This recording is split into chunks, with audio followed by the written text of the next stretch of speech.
Altzak ez du bihotzik, ez gaztan berak ez urrik, enian usten erraiten ziela, aitunen zemek gezurrik. Juan, el amor a un pueblo.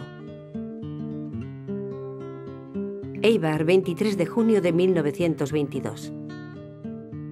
Ona, gizon hon bazan, Juanito. Beran euskerian maitxe ban asko, besti hori be, hori zerakutsi eskuan, gero zan, horixe, liburu salia, poesia salia, gizon salia, gustate jakon humanidadia, pilo bat, eta asko irakutsi eskuan, bai niri eta bai nire semeala beri be bai.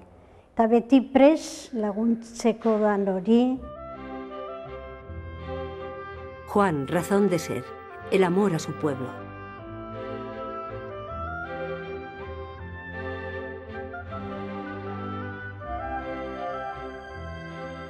Ni Juan San Martin naiz. Eibarren jaioa, 1922 urtean, San Juan bizpera egunez. Horregaitik jarri zidaten izena Juan. Eibarren ere goitarra, hau da, goipartekoa, eta horrek badu, han bertan, esan nahi berezi bat. 3 kale nagusietako bat zen Elgeta kale.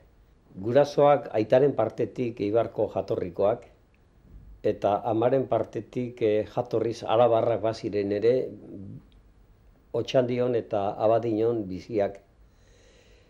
Eta gu izatez, 4 anai-arreba ginen, eta horietarik ni bigarrena. Gerran guretzat, gauzak aldatu ziren, familiako egoera, zeharo aldatu zen, batetik, naiz da nik gerra neuk zuzenian bizi ez, bai parterik ez duan hartu, baina bai konsekuentziak. Gerratean errezen, bai etxea, bai aitaren lantegia, eta ezer gabe gelditu ginen. Debido a que la guerra había destrozado la casa de Juan, la familia se trasladó a la casa de Mekola, en el corazón de Eibar, cerca de la plaza emblemática de Untzaga. Esta casa, así como para los eibartarras, fue de gran importancia para la cultura vasca. Atan horretan, heldu zen eretzat soldautzarako garaia. Soldautza Madrilen eta Burgosen egin nuen. Lehen da bizi larri xamar ibili arren, gero ez ziren gaizki joan. Baina soldautza bukatu eta gero oroitzen naiz, handik atera nuen konsekuentzia bat garrantzizkoa izan zela niretzat bizi guztirako. Soldautzan hartu nuen, hango giruak eta baita ere amari nola idatzi jakinezik, han hartu nuen euskararendako kontzientzia bat. Juan sintió que llevaba muy dentro la lengua que utilizaba a diario, el euskara. En aquella época comenzó a alfabetizarse por su cuenta.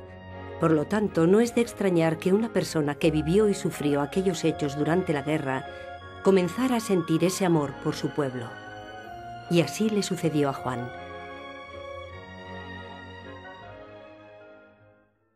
Juan San Martinek joaitok bere kontura jakimin aparteko batek erainda jantzi izaeban bere burua.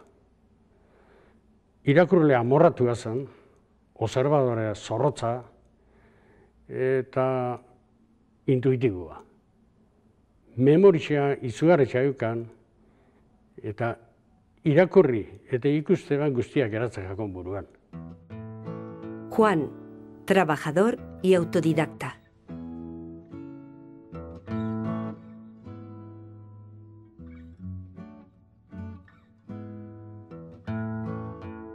Juan, eibartarra hasta la médula, fue un hombre polifacético. Juan San Martín no conoció la universidad, pero la universidad de la vida lo sacudió con fuerza. Por ello tenía un único título, el de autodidacta. Bere lanakin batian, ikasketak iluntzian, egin behar izaten dituen iluntzietan, lana bukatu eta ikasketak hasi. Eta hor, jarraitu nuen, oraindik armeria eskola irikitzeko zegoen, eta jarraitu nuen, nire espezializazio batzuk egin nahirik, lehendabizi tornero, gero matrizeriak ikasi nituan, eta gero proiektista bezala bibili nintzen, baina teknika bidetik, nik gustora pasatzen nuen, lana gustatzen zizidan, lan hori egia esan.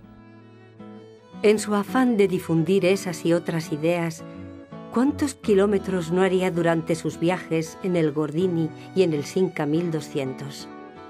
Eskondu nintzen, eta, eskontzaren frutuz, bi seme izan ditut, Unai eta Oier izenekoak. Nik nire ogibidea nahikoa liberala neuken, saltzaile tekniko bezala, 19 urtez lana egin nuan. Eta 19 urte horietan, bataz beste 6-7 ordura lana egiten nuen ogibiderako, eta gainerako guztia gutxiene beste 5 edo 6 ordu egunero eskintzen nion euskarari eta euskal kulturari.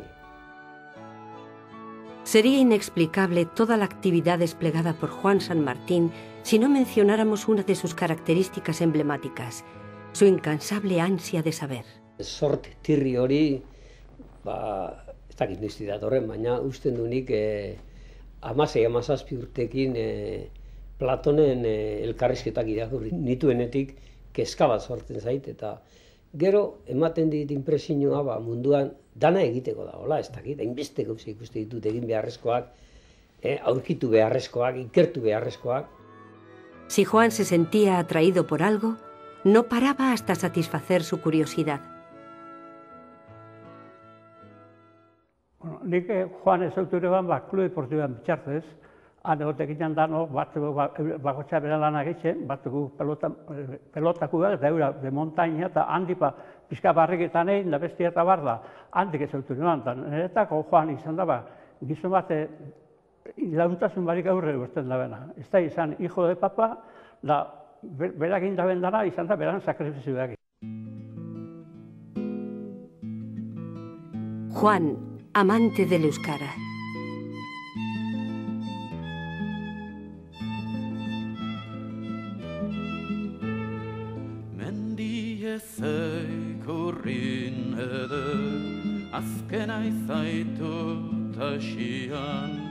Pero el franquismo siguió prohibiéndolo todo. En aquel desierto cultural, muchos jóvenes eibartarras optaron por refugiarse en el montañismo. El Club Deportivo les ayudó en ello. Juan fue socio destacado en el Club Deportivo de Eibar, incluso llegó a ocupar su presidencia entre 1962-63. Juan conoció y coronó muchas cimas del País Vasco, de los Pirineos y de los Alpes. Escaló infinidad de paredes y bajó esquiando cuantas pendientes encontró a su paso. Bizitzan egia esan nik egiazki disfrutatu dut eskaladarekin. Deporte bezala, iduritu zait, nik bizi izan duenik ederrena dela. Batez ere, ez mendi bat lortzen duzulako, baizik zeure baitan superatzen zeralako. Nire superazioak hortik egin ditut, da hori izan da niretako eskola eder bat bizitzaren aurrian indartzeko nire almenak. En 1961 también descendió a la cueva de la Sima de San Martín. Allí también tuvo que dejar su sello, su toque.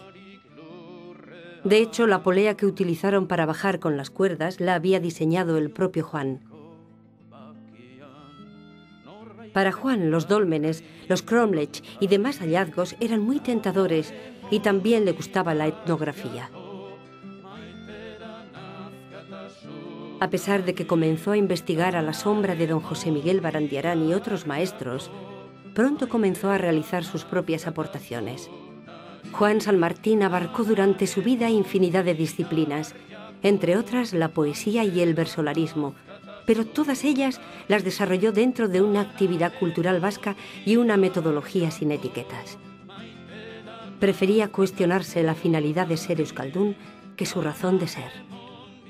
Esango nuke gizonak ezin duela hautatu nun jaio, ze hizkuntzatan, zer erlijiotan eta zer koloretako arrazatan.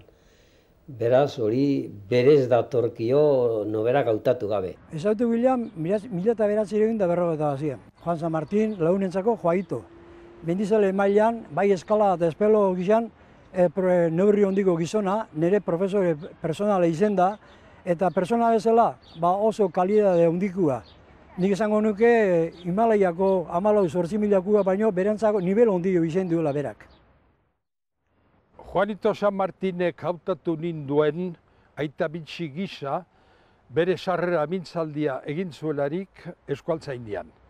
Baina gero toki guziak ukan ditu Euskaltzaindian.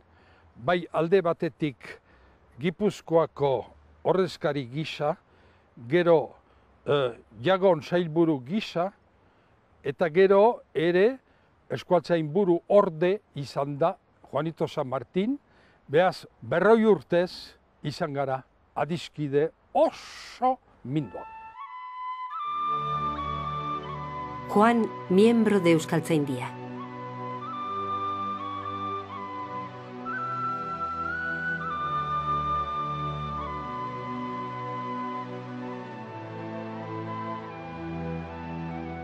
Aquel autodidacta que ingresó en Euskaltzaindia fue nombrado miembro correspondiente en 1957 y en 1964 miembro de número. Enseguida le asignaron el cargo de secretario.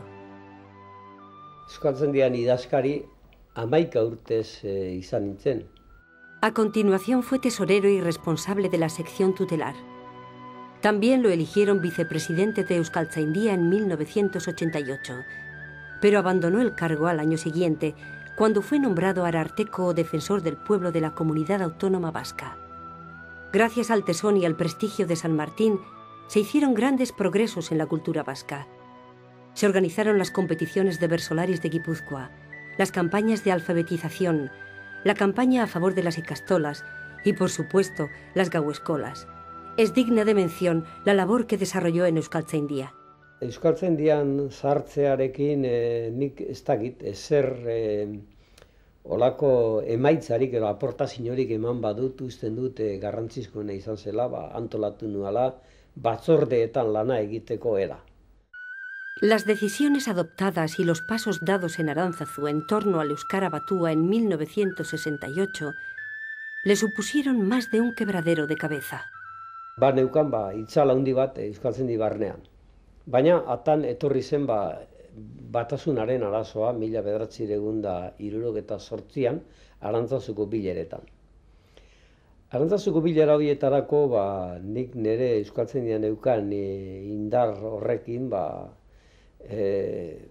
nire babes guztia eskaini nion Mitxelenari, berak markatu zezan batasunaren bidea. En la larga lucha del euskara, San Martín siempre puso de manifiesto las contradicciones que surgían entre los diversos agentes sociales del País Vasco. Eta esan gero euskerak horren ondorioz asko sufritu arazi dit.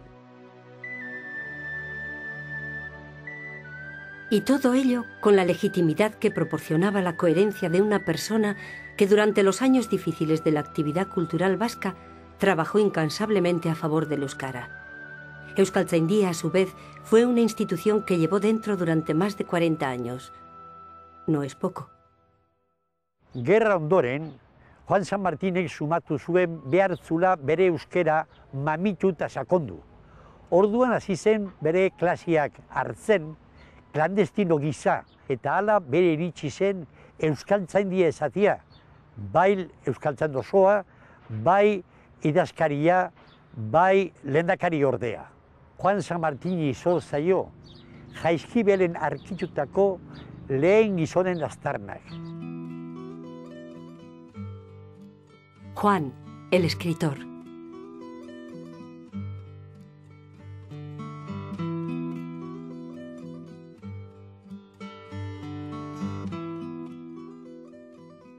Gehiena idatzi dudana izan da, niri iruditu zaidana premiazkoa zela ezautzera ematea. Es imposible resumir en 2 líneas todo lo que escribió Juan San Martín. Escribió poesía sobre su país. Fue traductor, bibliógrafo, escribió artículos, novela, abarcó muchos campos. Lehendabizi erderaz idazten hasi nintzen, baina gero eusko gogoa Guatemalan hasi zenean, arek bizkortu nindun eta batez ere zaitegik eta beste zenbaitek euskeraz idaztera. Juan profundizó en temas referentes a su pueblo y a todo el País Vasco. Landu ditut, etnografia, landu dut, arkeologia zerbait, Barandiararekin hain zuzen, Barandiaren laguntzen nion, bera esiliotik etorri eta belaxe, azterketak egiten, kuebetako, arpeetako azternategietan, eta nire zaletasuna artea eta historia batez ere ziren. Eta existentzialismoak izan zuen guregan, niregan behintzat nolabaiteko eragina, horren lekukotasun bat nire poesietan dago. Nik idatzi nituen poemak. Bide hortatik joan dira, behintzat poemarik interesgarrienak. Es digna de mención la impresionante labor realizada por Juan en el campo de la bibliografía vasca. Ofreció una perspectiva amplia en sus trabajos sobre etnografía. Nos referimos a una época en la que en el País Vasco no existían universidades que ofrecieran estudios de humanidades. Testigo de ello fue la buena acogida que tuvieron dos de sus libros, Zirikadak, 1960, y Estenkadak, 1965. Nire lehenengo liburua da liburuxka bat, hain zuzen mogelen bizitza eta lanak zer ziren azalduz. Son verdaderamente admirables los prólogos que escribió San Martín para los libros de su buen amigo ibartarra Toribio Echevarría. Verdaderamente enriquecedores. Juan San Martín realizó una labor estratégica excelente cuando catalogó a los escritores vascos y publicó muestras de sus obras. A continuación vino el libro Win Berri, una antología de los jóvenes poetas vascos de entre 1964 y 1969. Y más tarde, junto con su paisano Serafín Basauri, reunió las obras breves de 61 escritores y publicó la antología Egatxez. En 1980 publicó Literaturaren inguruan, una obra sobre literatura. Por otro lado, cabe mencionar el libro Escritores euskéricos, que publicó en castellano en el año 1968, con los datos biobibliográficos de escritores de siempre. Mantuvo una estrecha relación con el poeta Gabriel Aresti. Se valió del prólogo que escribió para el libro Arri eta Herri para dar a la obra de Aresti el impulso que se merecía. La obra poética de Juan no fue muy extensa y además esa labor ha permanecido de alguna manera en la sombra, si tenemos en cuenta que durante aquellos oscuros años de 1950 San Martín utilizó los seudónimos de Egiguren, Auñamendi y sobre todo Ochalar. Como traductor, el eibartarra tradujo al euskara a infinidad de autores, pero fueron los poemas del escritor catalán Salvador Espriu, contemporáneo y reconocido, los que más le atrajeron. Realizó una intensa labor periodística, escribió infinidad de artículos en castellano y euskara. El periódico Hoja del Lunes es buena prueba de ello. Durante varios años publicó semanalmente los trabajos de San Martín y finalmente todos ellos se recopilaron en los libros Gogoz, Bidez y finalmente en Landuz. Por lo tanto, es imposible resumir en pocas líneas todo el trabajo realizado por Juan. Se necesitarían miles de ellas. Juanito San Martín gizon jakintxoa zen, poesia ezagutzen zuen eta horregatik haren forma zaindua ziren.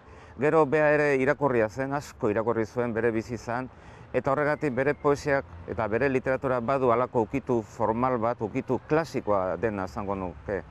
Erabat gizaki zalea zen, eta horregatik zen poeta ona. Ararteko naizen aldetik, Juan San Martinetaz azpimarratu behar dut Euskadiko lehenengo ararteko izan zela, eta erakundea zutik jarri zuela, hutsetik hasita eta inolako tradizio historikorik gabe. Arartekoari zutoin edo oinarri sendoak eraiki zizkion, denbora zehar osasun onarekin iraun zezan erakundeak eta zorionez horrela gertatu da berari esker. Hori guztia gainera egin zuen bere bertute honenak erabiliz, apaltasunez, jakituriaz, eskuzabaltasunez eta taxuz. Juan Ararteko.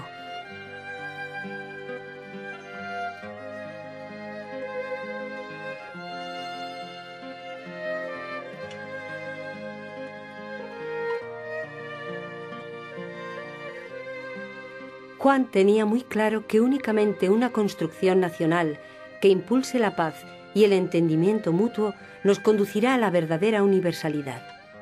¿Qué somos? ¿A dónde vamos? Eran preguntas que siempre intentó responder, y de hecho, como recompensa a esa forma de ser, a esos sentimientos y vivencias, fue nombrado Ararteko de la Comunidad Autónoma Vasca. Uste gabe, etorri zitzaidan, orain duten kargo hau, arartekotza. Eta lehen da bizi nire zalantzak izan dituen, kargu hartu ala ez, baina pentsatu nuen, nire bizitzan beste oportunitate bat izango nuela, hau da, gure herriaren alde zerbait egiteko, hori izan zen errazoi nagusia, baiezkoa eman eta horretan jarraitzeko. Nuestro protagonista abanderó siempre la defensa de los derechos humanos.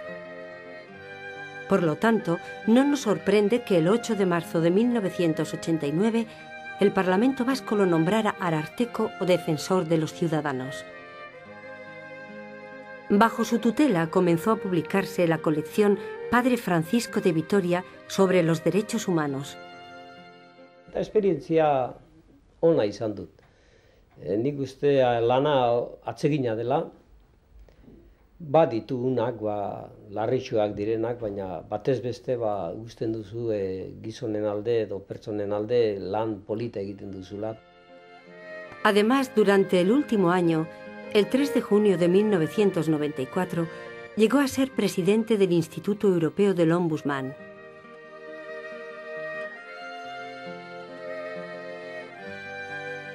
Se trasladó de Eibar a Hondarribia, pero tampoco permaneció inactivo allí. Por lo tanto, fue el primer ararteko de la comunidad autónoma hasta que en 1995 abandonó el cargo. Aquí también fue modélica la labor que realizó. Juanito, nik ezautu nuan, mendixan nolan itzan, mendizalia, alkartu ginen behin, da zigina izketan, da gero nolak esan zian bera, nola zela eitxe zitsuan konkursuak eta hola gauzak eta berakin hasi nintzen, mendi alkartze ginen, da denpora guztian berakin nintzen nintzen. Eskala egin bihazainea, eskala egin bihazatzen da, ni nintzen eskala horia, baina bera bai. Eta gero kuebetan ere lagundu nion pixkate, marrazki batzuek eta etxen, da Juanito Eibarre eta euskeriatik asko indegu. Eta asko posten naiz, herriko zeme kutsuna egin dabelako. Juan saldando deudas.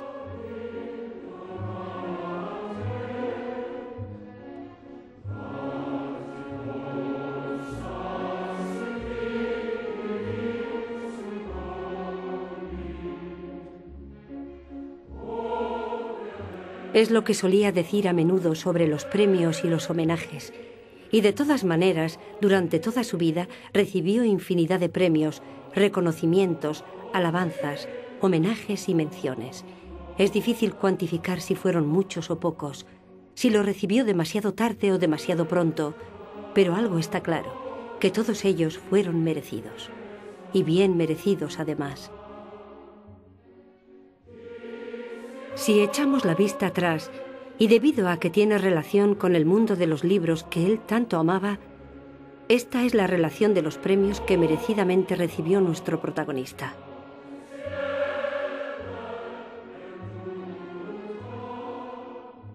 Este pueblo debe mucho a Juan, y en la medida de lo posible ha intentado saldar su deuda. Como todos los caminantes que después de pasar por muchas encrucijadas llegan alguna vez a completar su camino, Juan también llegó al final del suyo. Juan, aunque sea tarde, recibe este pequeño y humilde homenaje.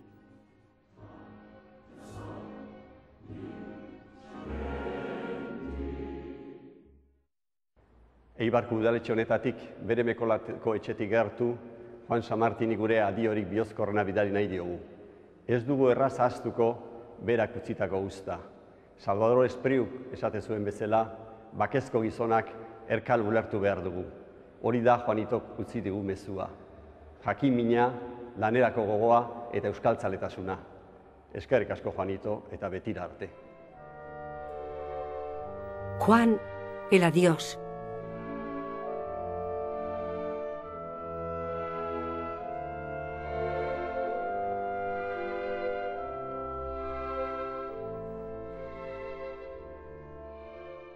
Gizarteak iraungo badu, gizartean egongo bagera, bai sinisten dut etika bat behar dugula, etika bat errespetagarria, gizarte barruan deno konprometitzen gaituena.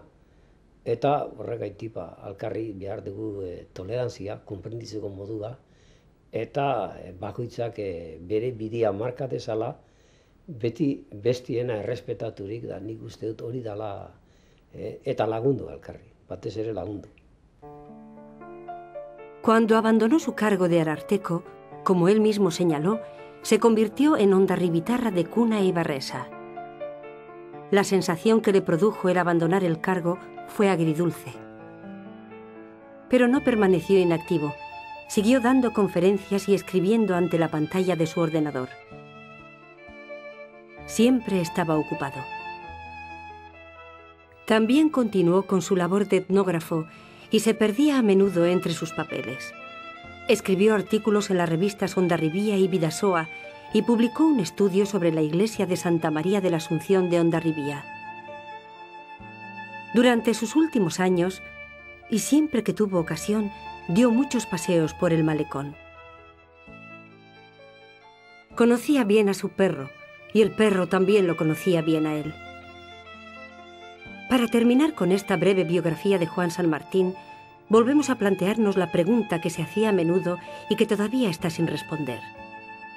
¿Cuál es la finalidad de ser euskaldun? Hain zuzen hori baita Protagorasek aipatzen zuen ura. Gizona da gauza guztien neurria. Bere lurrari mun egitera beste gabe eto. Juan San Martín falleció en Hondarribía el 30 de mayo de 2005. Adiós, Juan. Hasta pronto. Hondarribía, 30 de mayo de 2005.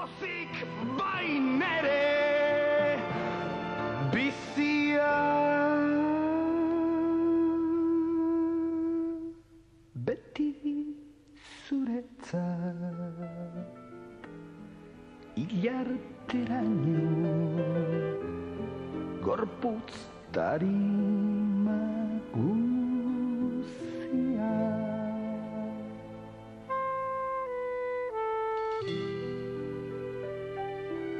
Zuregatikan emango nuke pozik bai nere bizia.